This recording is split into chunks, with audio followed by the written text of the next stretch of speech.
listen to me. I'm gonna be home in about 20 minutes. So you listen to me. We broke our window to let in some air. Now I'm gonna be okay. The building and there was smoke everywhere. They're trying to save themselves. Where are you? I'm on the 106th floor. An American Airlines plane was hijacked. Thomas, you listen to me, and you come home. I'm gonna be fine. I'm gonna try to call you again in a few minutes. Please just stay talking to me. Before production, I understand you consulted a variety of experts to understand the trauma experienced by the children who lost parents on 9/11. Is that true? Yeah, we did a lot of research in all sorts of areas. Inevitably, we talked to different therapists and child psychologists who'd worked with the kids straight after. So this is, 10 years ago and 9 years ago. And actually, the thing that I thought was most astonishing about that research was how little was done with the kids after 9/11. The story revolves around a kid who is somewhere on the autistic spectrum. And so we talked through different experts, created a version of where Oscar, the character, where he might be on that spectrum, then talked young Thomas through that. All right, I've got amateur entomologist, francophile, amateur archaeologist, computer consultant. Why amateur everything? It's a compliment. Amateur pacifist? Oscar's quest in the movie exists largely because he had an incredible bond with his late father. Were you able to find that bond with Tom Hanks in the brief amount of time that you had together on set? You don't have a lot of scenes, but they're powerful together.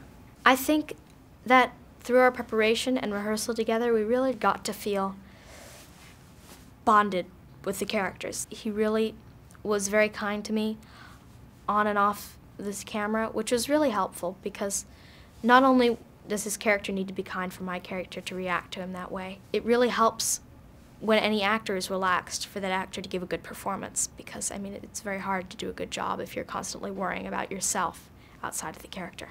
Maybe you hurt people for a living. Well, what's your story then?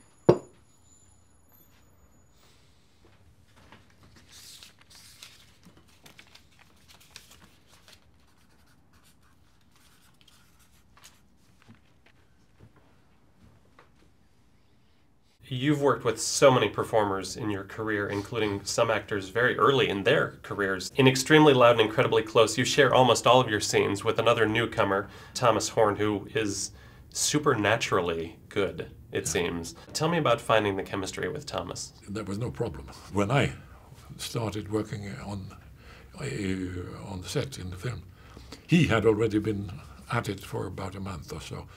And during that month, he apparently had understood in detail what it was all about.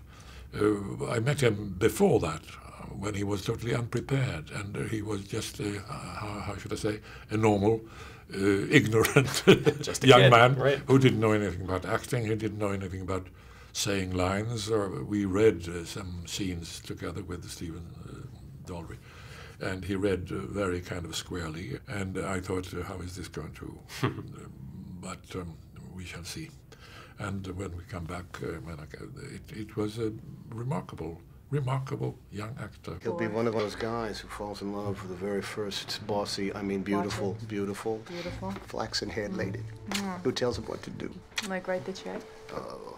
It's the last one. It's $71.40. $71.40. I knew people that had lost people. I was there that day. I saw it. We were given access to the phone messages that were left behind, and they allowed us to hear that. And you hear the progression of calls, and then you see the spouse who's here still today, or the mother, or the son, or and you see that they have this gift that, of course, they wish they were there in person, but this person who knew they were leaving the planet had this sense of calm and love. They left a gift behind of something positive and something hopeful for the person they knew they were leaving behind, and I am forever grateful for that sharing. I still don't know how to process it, but the fact that they shared it meant the world to us. Dad said, sometimes we have to face our fears. This is truly the most amazing thing. If things were easy to find, They wouldn't be worth finding.